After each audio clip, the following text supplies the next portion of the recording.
This is the beautiful city of Copenhagen in Denmark. The city, situated on the eastern coast of the island of Zealand, is Denmark's biggest city and has been its capital since the beginning of the 15th century. Today, the city is home to over 1 million people, and it's a bustling and cosmopolitan city with stunning palaces and parks, great shops and world-class restaurants.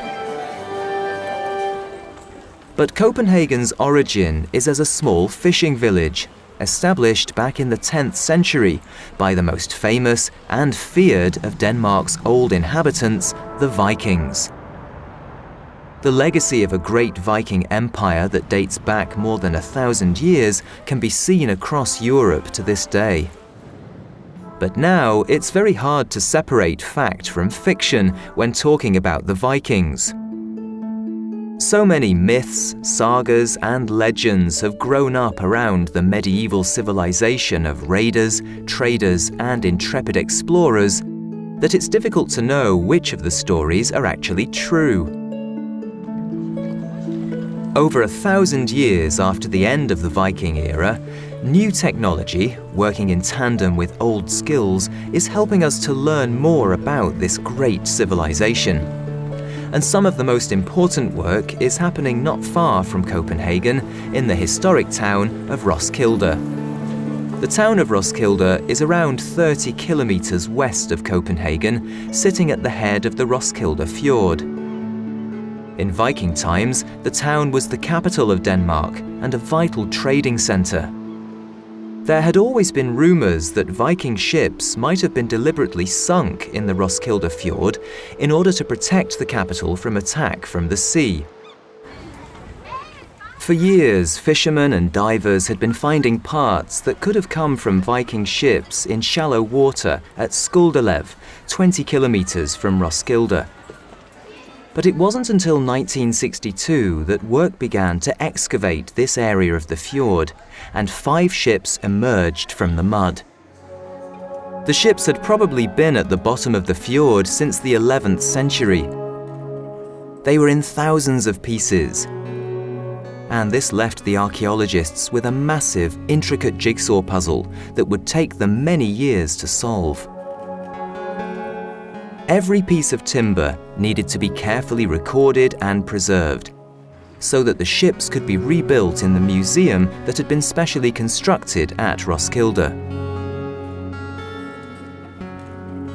Today, visitors can see the result of this painstaking work in the museum hall that is now home to the ships known as Skuldelev 1, 2, 3, 5, and 6. The ships range in size and purpose. Skuldelev 1 was a cargo ship built in Norway and used on trading expeditions. Skuldelev 6 was a much smaller vessel, probably used for fishing.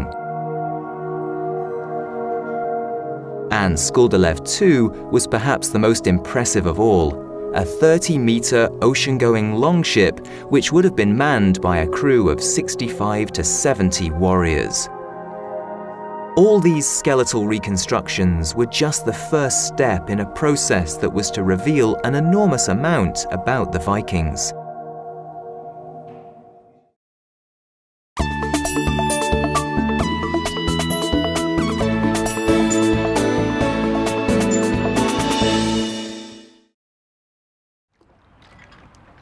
The Viking Ship Museum at Roskilde is more than just a museum. It's also home to a research institution and a working boatyard where they use experimental archaeology to uncover the secrets of the Viking shipbuilders' prowess. The team of archaeologists and shipbuilders at Roskilde take all the information from the remains found at the bottom of the fjord and use it to create exact 1:10 scale models of the ships. These models then provide the template for full-scale reconstructions that are built in the shipyard. Importantly, the entire process of building the replica ships is done using reproductions of tools that would have been used by the Vikings. Careful analysis of the marks on the timber and the accumulated knowledge from previous finds of Viking-age tools from places as far away as Canada help the shipbuilders to understand which tools must have been used. Finally, the completed replica ships are sailed and tested at sea in all weather conditions. And it is through this process of testing the ships in the water that some of the most valuable information is obtained. We get a lot of answers on questions we ask when we build it. Things we cannot find out why did they do it like this, and still we do it exactly like they did it, and even though we can't find the answer, but we will find it when we go out sailing with the boat, because it's where it should be, it's where it's built for.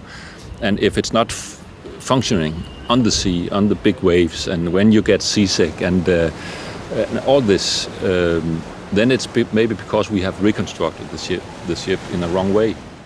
Søren Nielsen is head of the boatyard at Roskilde.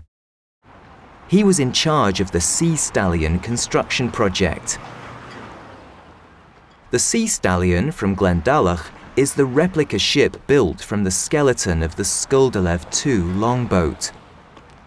Analysis of its timber had revealed that the ship must have been built in Ireland, probably in the vicinity of Dublin, around the year 1042. Reconstructing the ship took over 3 years.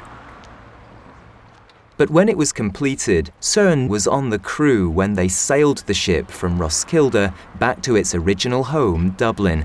It was an exhilarating and illuminating trip. So sailing the ships, it makes you think about the Viking Age. It makes you think about the organization of 60 people on board a ship like this, how to organize these people, and how to sail it, how to handle the ship without breaking it. So it gives you a lot of answers on questions, but of course then it gives you a lot of new questions on a lot of things. How did they sail around north of Scotland in the Viking Age with 60 hungry people, warriors? And how did they go to Isle of Man, for example, with 60 ships, not only one ship? We have difficulty today where we have our cell phones and everything. We have a lot of difficulties to actually organize this trip. But think about the Viking Age, where they came hundreds of ships. How did they organize that? Going into the coast at exactly the same time, be ready to fight, have water enough to be ship shape, and it's some of these questions you just have to ask yourself when you're sailing there. While the structure of the ship was authentic, the Sea Stallion had added modern GPS to ensure the safety of the 65-strong modern-day crew. The journey took more than 6 weeks, and when they finally arrived in Dublin, emotions were running high. I would say we were crying mostly, because when we went in, there was, 10,000 people, a lot of people. And Dublin, they think this, now we're coming back with the ship. It belongs to them. And the Sea Stallion, it was just in every Dubliner's heart, I think. They were there. And when we went into the big harbor, the big ships, they started, and people were just, it was a big moment. It was. Not because, we haven't crossed the North Atlantic or something like that, but it was just, we felt very, very welcome when we went to Dublin.